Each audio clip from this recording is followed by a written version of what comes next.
Consistency is one of the ways you build trust. And that for me is I need to build trust with my audience. So I've built up my following on LinkedIn and all of my network on LinkedIn, and I still have a lot of room to grow. But starting with consistency and making sure anything I put out there was really reflective of what I want to be known for. Hello, and welcome to Business Expansion Tips. I'm your host, Kanika Vasudeva, and today I have lovely Melissa with me. So, she is a marketing advisor and best selling author. Welcome to the show, Melissa. We might just Thank get right into it. let's get into it. I'm so excited to have this conversation with you. Thank you so much for being here. Okay, so you've been working in the corporate industry for a really long time with healthcare professionals in the healthcare field. And then you took this pivot and really stepped up for yourself a few years ago. What happened? What Yeah, I tell inspired you, that shift? I was a corporate marketing leader for a very long time, 20, 25 years. And I had thought about working on my own. And as a marketer, it's pretty easy to do marketing as a side gig. And I had a number of people in my network really encourage me, people who were already working off on their own or building their own businesses or being coaches. And they were encouraging me. And I just wasn't quite ready. So I took another corporate job, but I was thinking about it, starting to lay the groundwork. And then when I felt a little more confident, I reached back out to the same people in my network who had encouraged me previously. And I said, all right, I'm ready to take the leap. I'm ready to bet on myself. And so that's what I did. But I am so just lucky and grateful to have such an amazing network that they not only encouraged me, but they were really pathfinders for me so I could follow them as I jumped in on my own. So, how has it been like since you just started? Was it as rosy as you pictured it? Or what were the ups and downs for you? So I had a woman in that I know who I had really picked her brain and just said, "Okay, you're doing what I want to do." And she said it took her about 9 months to really get rolling. And so I would say at 9 months I was really, really rolling. And so I think she just nailed it. I think there was a lot of laying the groundwork. I think, as being an entrepreneur, there's a lot of groundwork to be laid. And then there was working slowly with just a couple of clients, and then it just kind of kept rolling and getting better. And I really enjoy working directly with clients, but I also have a few other kind of aspects to my entrepreneurship, if you will, in that I really love to do speaking at events, obviously on podcasts, but I also wrote a book, and that's been an amazing platform for me just to bridge out a little bit further than what I'd been doing.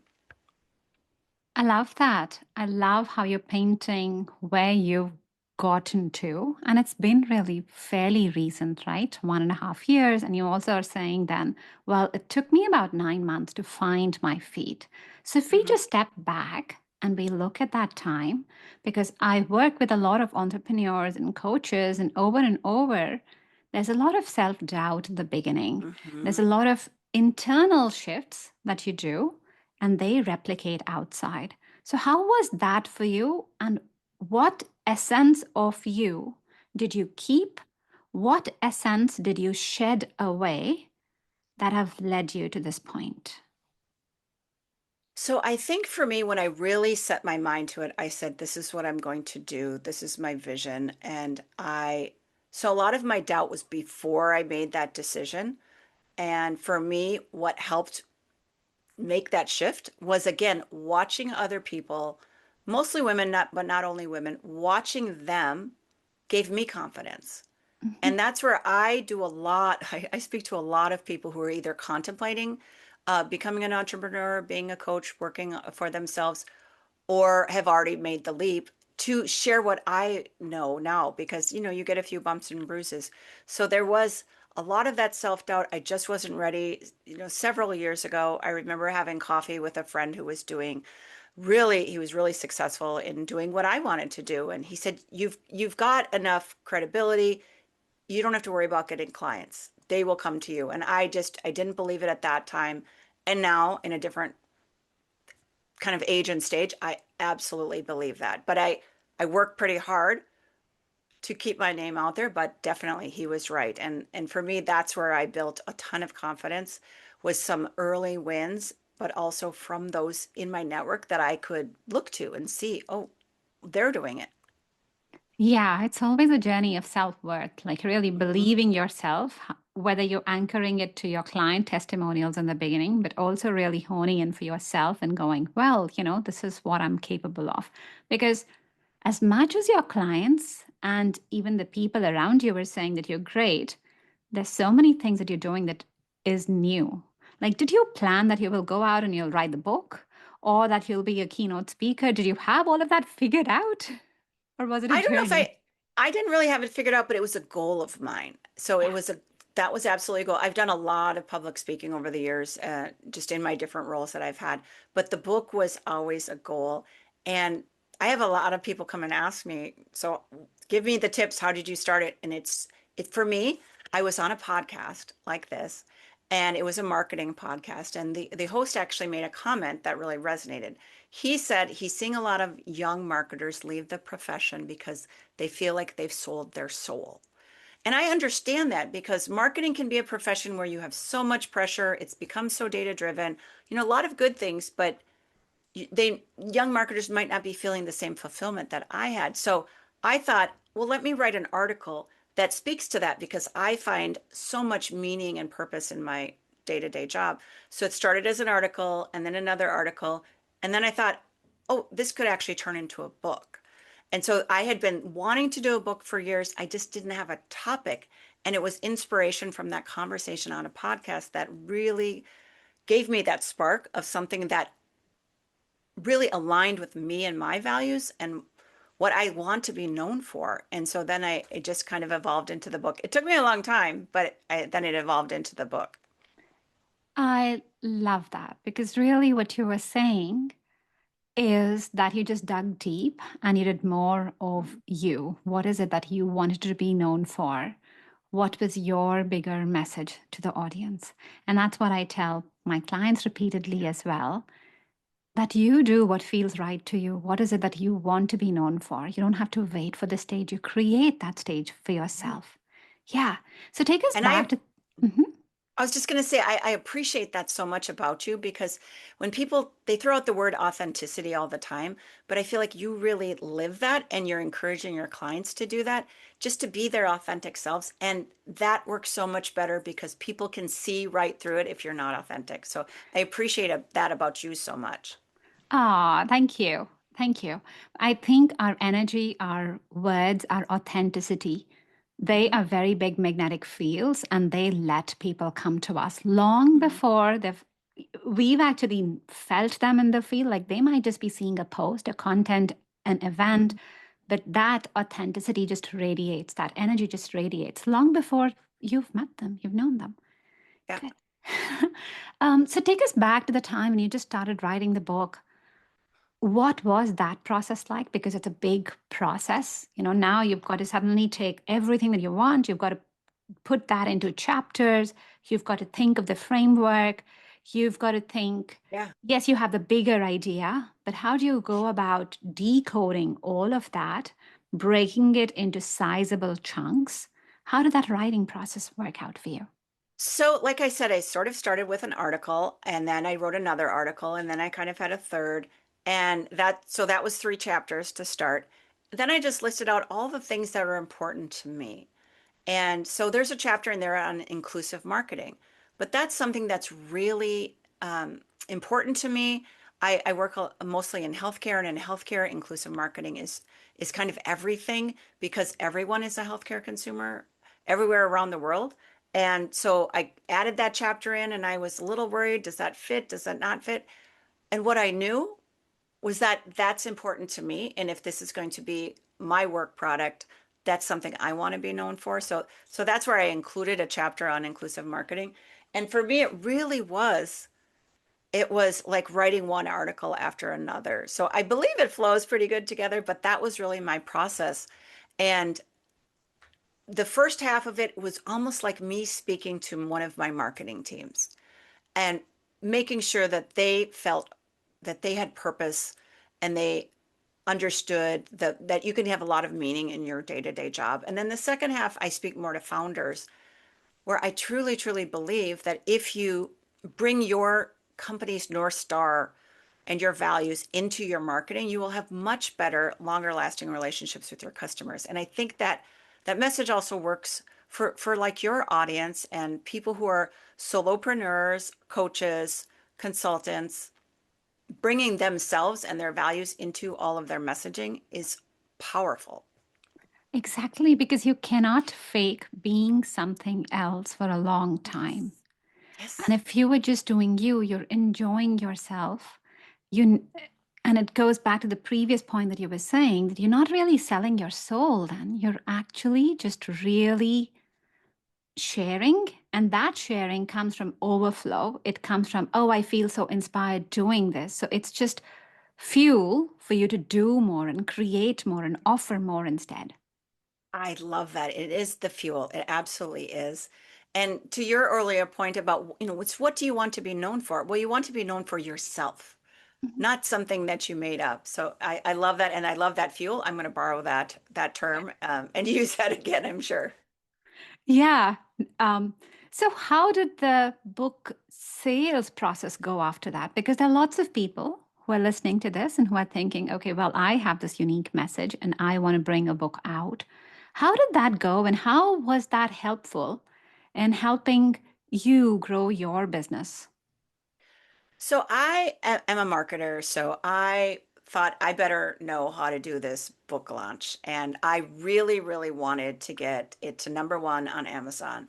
And I had a friend who I consider kind of my book mentor because he had done a book many years ago. I loved his book.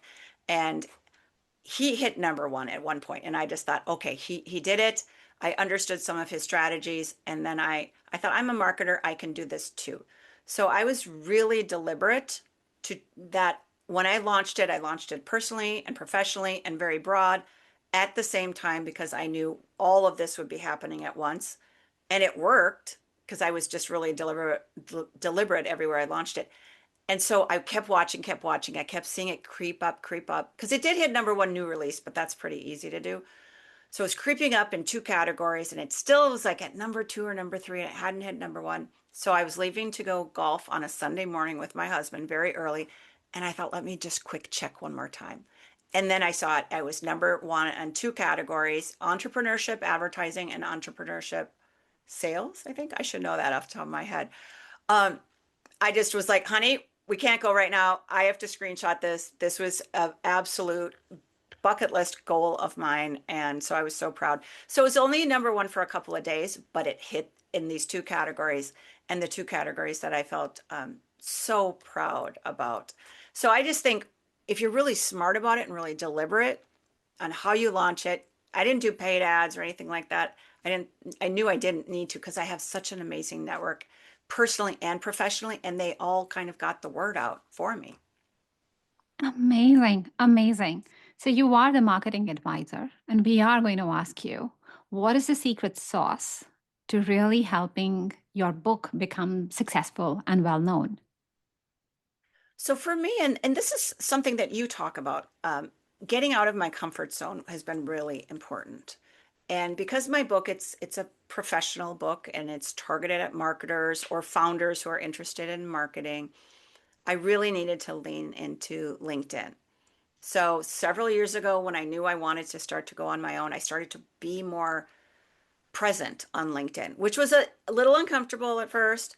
And then as I knew the book was coming, I leaned in a little bit harder and I started to just try things that weren't something I would have done previously, really take those risks.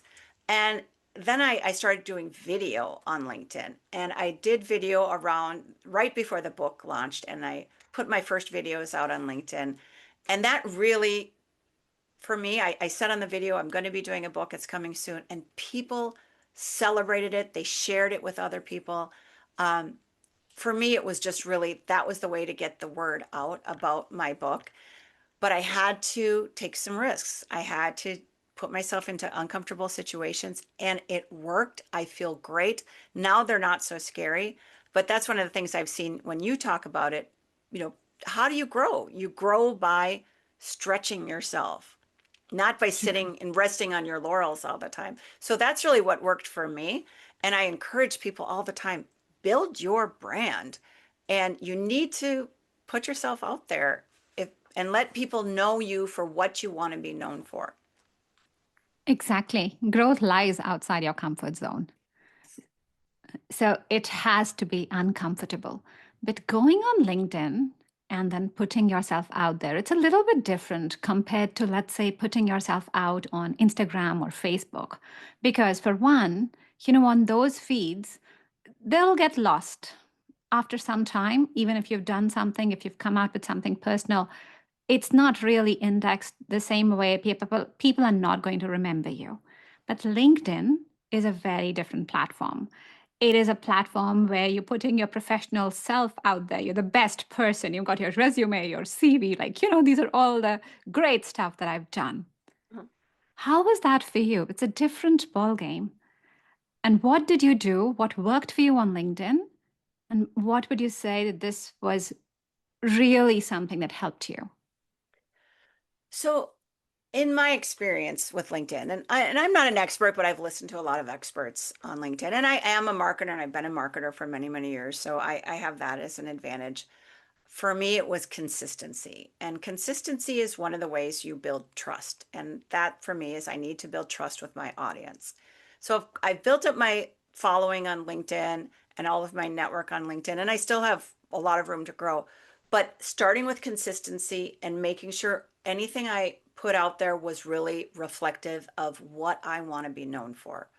So maybe talking about my book about purpose-driven marketing. So talk about purpose. I talk about trust a lot. For me, I'm really, really involved in women's organizations, mentoring women, supporting women. So I talk about those opportunities for women a lot. And then because I work in healthcare, I started doing a lot of content around AI and trust in healthcare because people are so concerned, as rightly so, on how do we use AI in healthcare, which again is kind of a topic which is a stretch for me, and I've really enjoyed it, digging in there. So for me, number one was consistency, because consistency with posting on a regular basis, but also keeping consistent with my topics was important because consistency builds trust. So it's not that, oh, I heard Melissa's um, now independent advisor, but I'm not sure for what. I really was deliberate in saying I need to put content out there on a regular basis that reflects what's important to me and what I want to be known for. And I tell you, the clients that come to me are ones that are also very mission driven because they know that about me, that I'm a very mission driven person. And so there's like a mutual attraction when people are mission driven themselves. Great. I totally resonate with that. So, one of the things was consistency and consistency around the topics that you wanted to be known for. And what about the other part, being personal on LinkedIn? How have you found that? Like, really saying that, hey, I'm putting my book out there. Or have you really ever talked about, oh, I feel scared about this? Have you done that on LinkedIn? How has that worked for you? Quick pause here. So, if you have been showing up, sharing your work, but still sales are not kicking in, then it's not your fault. It's usually a messaging problem or an energetic block. And that is easy to fix once you know what to look at. So book a free sales energetic audit with me at artoflifecenter.com/sales. And let's get your income and clients flowing, shall we? Yeah, I said many times that I'll put it right in a post. I feel uncomfortable about this. I don't get that personal, and I've thought about that for the new year. So I have been vulnerable in that this was scary, this was a leap for me, and I always try to name it because that also helps people relate. But in the new year, I thought there might be times when I share a little bit more actually personally. Um, just because I've had some things happen in my personal life in the last year that were pretty major. Just some deaths in the family, well, not just, but some deaths in the Mhm. family that I didn't talk about. And I thought in the new year, it's a much more vulnerable way to come to LinkedIn, but I think I might actually post about it because I'd like to post about it from a healthcare perspective, um, because it's different. We're all healthcare consumers, and then as a someone watching your family members go through healthcare, uh, Yeah. it's a different perspective. So I'd like to, but that's one where, like when you asked that, I thought, it's on my list. It's still a little vulnerable for me, but I that's one of the things I've been thinking about for 2026 is, can I be more personal, more vulnerable, let people get to know me a little bit Yeah. better? It is a balancing act. And I have to say, for me, it was almost a shock on LinkedIn. I went out and I put up a post. I just talked about all the challenges that I'd been through. And I really wasn't ranting, but I was saying, well, this happened. So, for example, I said, well, I was in an abusive marriage. I got out of it and I went to an MBA school. But my whole post was very much about this shit happened and Yeah, this is what I did and this happened and then I made lemonade out of the lemons. yeah, But it yeah. was just a series of that. And I put it more because I wanted to inspire people to just have coaches. Because every Hmm. time I was able to make a shift, I was able to do it because I hired a coach. And that was Yeah, the overall thing. I wasn't even thinking in my head that I was being so personal. But really, for me, that's just a part of who I am. And it's yeah, okay. I don't hold guilt or shame or anything yeah, about it yeah. now. So that's how I put the post up. And I can tell you, like, the amount of people that I got because of that post was amazing. Like, people from all over the world, people I had not been in contact with after, few years. I connected with them because LinkedIn is a place where we feel, oh, everybody's all suited up, everybody looks their Hmm. Hmm. best. We have to be. It's just that networking professional place, right? You are on your best behavior. Hmm. Hmm. Yeah, And yeah, but then you end up comparing your insides to their outsides, and that's the problem. That's why that yeah. was such a powerful post that you did.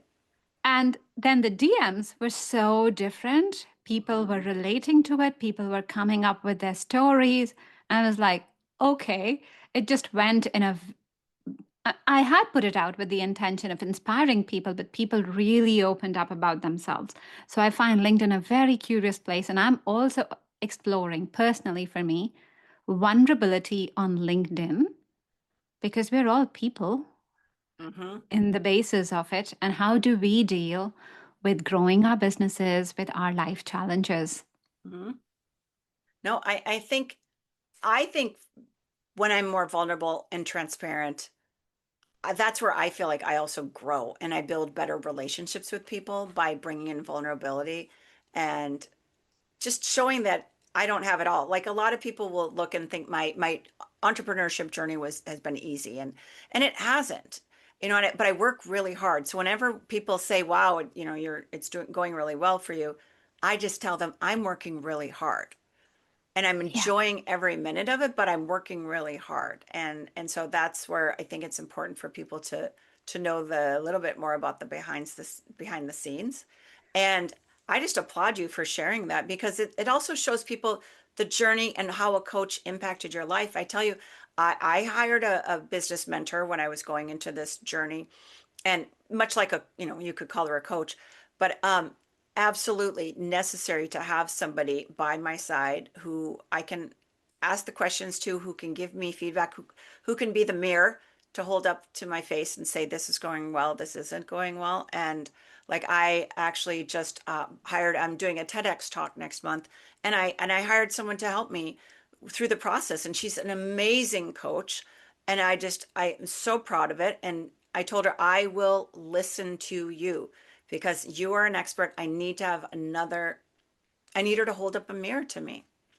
Yeah, I see over and over again that my most successful clients are people who are coachable. Like I have coaches Mm-hmm. all the time. I'm always looking for my next coach. So Mm-hmm. it's always the goal first. What is the goal that I want to achieve? Who's the best coach out there who's been there, done that? That's the person I Mm-hmm. want to learn from. And we need to have a good fit. But the most successful clients, the most successful entrepreneurs I find are people who have coaches, who Yeah. are taking action, and people who are mission driven because it's not about them, it's about a bigger mission. It's Yeah. about serving at a much deeper, bigger scale. Yeah, yeah, absolutely. That's where I think with any client that I've had, I am so invested in their mission because those are the clients that I'm attracted to, and I want to work with them because I want to help achieve their mission. So it's so fulfilling for me, I think. And I agree with you about being teachable or being coachable. I think that's something for all of us. When somebody doesn't have the humility to be able to be coachable, that's a problem because then they know it all. And how are they going to learn and grow and get better when they already know it all?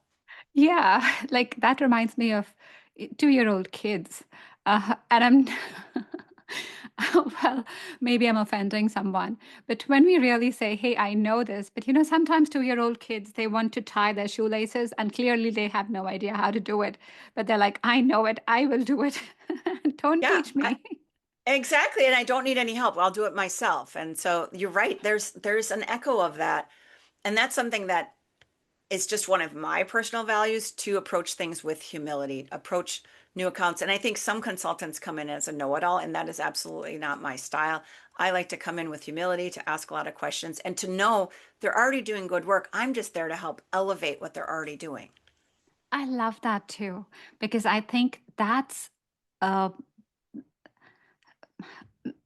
a feeling sometimes or a pressure that as coaches, as mentors, as consultants, we can take on ourselves and we think, oh, I need to know it all and I need to be like the master at everything.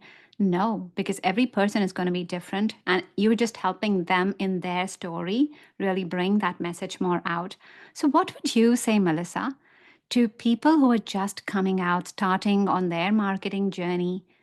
What would you say? What are the key things for them to start focusing on so that they can spread the word and have people come to them? I think you have to start by knowing your purpose and your values. And to do that, really, you need to take a step back.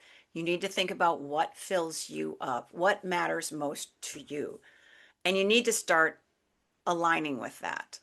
And so if you start with knowing what matters most to you, then it builds into what do you want to be known for? And it should be what matters most to you and what fills you up. So from there, that's where I suggest that people make sure that that's part of your messaging. That we know there's all kinds of research, especially the younger generation. They want to do business with people and companies that align with their values. So if you're not talking about who you are, what you stand for, people aren't going to be as attracted to you. So that's really where I encourage people to start. Do some of the soul searching yourself, which I know you encourage people to do. Learn what your purpose is, discover kind of what your North Star is as an organization, and be out there, be authentic about it. Because Mhm. these days, with social media and just the way, the nature of the world these days, people can spot it. If you're being performative, if you're saying one thing and doing another, they can spot it, and people don't want to work with people like that. Mhm. And before we started, you were sort of hinting around, well, it's better to do the one to many conversations. That takes Hmm. us to social media, that takes us to other channels. What channels, let's say somebody's now done their soul searching, they understand what their values are, the brand values, their values for themselves. How do then they start and think about the channels? There can be so many. What do they focus on? So, of course, it matters what kind of product or service you have. But in general, my marketing philosophy is to do thought leadership in a one to many fashion. So, when I say thought leadership, it's how do you become the trusted expert at what you are? So, it's thinking about what do you want to be known for? How do you become that trusted expert? So, you're selling yourself as a trusted expert, not saying, oh, I have a course or I have a service or I have a product.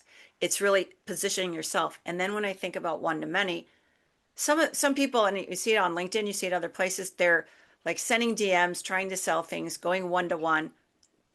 You can't do it. You can't scale that way. You have to think about things in a one to many fashion. So it's much like your podcast. You have your entire audience and then anyone that they forward it to. So your audience is exponential. Same on LinkedIn. You can do one post and it can go out to your entire audience and you can, tag other people and then it goes even broader.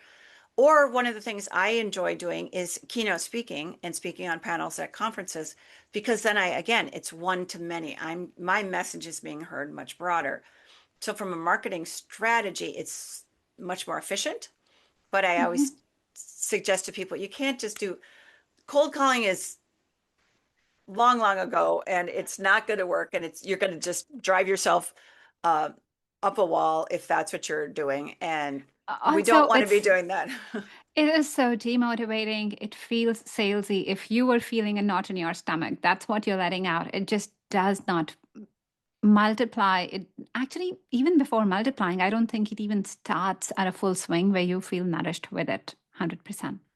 Yeah, and what I've heard you say is that, they people need to do what feels right to them and feels authentic to them. And I absolutely, if putting yourself out on LinkedIn is just too uncomfortable, then don't do it. There's other methods. You can meet people at events, you can do that. I just think if you're going to scale, you need to think about a one to many structure. Yes, that can be advertising, but I don't think a lot of people starting off don't have dollars for advertising. So think about those structures. Do you start to speak at conferences? Do you start to do podcasts? Do you start to post on social media? Do you start to write articles for publications? I do a lot of that, write articles for publications where, again, people can see your message and it just builds your authority so that you're positioned as the trusted expert in your field. So you're talking a lot around keynote speaking and presenting at conferences. How can people do that, especially when they're first starting out? Are there ways and means that you would suggest? It comes down to what is your topic, what is your target audience. For years, I've been speaking at healthcare marketing conferences. It's really my crowd. I love to do it. Speaking on inclusive marketing or purpose-driven marketing. I do a lot around the stigmas in healthcare. So all these different topics, I really enjoy it. So when I think about someone just starting off, there's lots of places you can start small. So think about in your audience, in your network, where are opportunities to start small and then to grow from there. LinkedIn gives you LinkedIn Live. It's a really great platform if you want to be able to do your own webinars. It's just a virtual event. It's a great place to start and kind of cut your teeth. The other one, I think, like we're doing today, meeting people and being guests on podcasts is another great way to start to get your message out there, understand how it feels, and see if you enjoy it. I love it, especially when I'm meeting a podcast host like yourself who is just really aligned with me philosophically. I think if people are comfortable, podcasts are another amazing way to start to get your message out there and also start to see if you enjoy public speaking. Yeah, I think you're putting it really well. What I also find with podcast guesting is that when you start speaking, you understand more about what you want to speak about. You also hone your message. So it's like live practice, but it's also borrowing the other audience and having a chance to share your words with them. Yeah, yeah, 100%, 100%. I feel like I learn so much every time I'm a guest on a podcast because I have to do preparation. I have to think about who is their audience, what is their message, how does that fit with what I do? And it really forces me. I've several times I've had to dig through my book to say, what did I say in my book about that? Just as a preparation for a podcast. So I absolutely believe in podcasts because they're just really amazing conversations and then they're just recorded. And like I said, my book really was inspired from a conversation from a gentleman on a podcast, and it was a really great conversation that we had that I would have enjoyed and remembered even if it wasn't recorded as a podcast. Yeah. Yeah. Those are my best podcast conversations where you're just Mhm. really enjoying the conversation. Mhm. Yeah. Amazing stuff. Is there anything that I haven't talked to you right now? No, I think this has been just a great conversation. The fact that we're aligned in that people need to be authentic, and for me, it's all about bringing that authenticity into your marketing, making sure that you really understand what your North Star is. That's what my book is all about. That's what I speak about. And I think we're just aligned. So that's one of the reasons I just enjoyed talking to you today. Amazing. I do have one question for you, though, and that is around inclusive marketing. Now, you, of course, work more in the healthcare field. People listening to this podcast, there'll be entrepreneurs, there'll be heart-led Mhm. coaches. Can they think about inclusive marketing in a way, like explain that for them? And how can people do it so that it is authentic? It Mhm. also is more accessible for other people. It helps them reach out to everybody. Yeah. So there's some really easy things. A lot of your audience will have their own website. So on your website, make sure that it's accessible. Make sure that you close caption your videos. Easiest thing you can do. That just opens up your audience in many respects. So if someone's hard of hearing, obviously you want to have the closed captioning. If someone has English as a second language, it really helps to have the subtitles basically for them. And you're also reaching an audience that don't want to turn the volume on their phone. So there's that. That's one of the easiest things people can do to be very accessible. When you think about imagery, whether it's imagery in your posts, in your ads, in your materials on your website, to make sure you step back and think, okay, am I using images that are representative of the entire community? And I think that's really important because you want people who are prospective customers to be able to see them as one, see themselves as one of your customers. Because if you only show men, but you want to serve men and women, easy thing. If you think about age, do you only want to sell to people in this age group? No. If you want to serve a much broader age group, make sure your imagery shows that. Same with race, same with so many different things, different abilities. I think 25% of the world is living with a disability. Do you want to not sell to that audience? Of course you do. So not only is inclusive marketing the right thing to do, but you're broadening your audience. And again, some really simple things are thinking about your imagery, really thinking about it hard when you're adding any imagery. And then closed captioning is the easiest thing, and it's the right thing to do because it's such a simple accessibility feature. Oh, love that, Melissa. I think you nailed it. And I think all of us should go and read your book. Yeah. It's available everywhere. It's called, do you want to talk a little bit about it actually? Sure, sure. It's called Harnessing Purpose, A Marketer's Guide to Inspiring Connection. It's available on Amazon and a bunch of different platforms. If you're a marketer looking for more kind of inspiration and meaning in your work, or if you're a founder or an entrepreneur who is trying to figure out how to get your message more authentic and purpose driven, that's what the book is all about. Amazing. Thank you so much, Melissa, for being on the show. Where can people find you if they want to reach out to you? We talked a lot about LinkedIn. People can absolutely reach me on LinkedIn, Melissa Fors Shackelford. I love to have conversations there. And they can also reach me from my website, melissaforsshackelford.com. Those are the two best ways to reach me. All right. Thank you so much. So, people, go ahead and find Melissa, ping her, ask her your marketing questions because she'll be so happy to help you. Mhm. And and if you have enjoyed this episode, thank you so much. Refer it to one of your friends who would also like to just think about marketing, but also think about marketing in a really authentic way because we are putting ourselves out there. We're really helping other people shine. We're helping them bring their purpose forward. And you can do this by sharing this with other people as well. I'll see you next time with another episode. Till then, keep smiling, keep shining. Bye bye.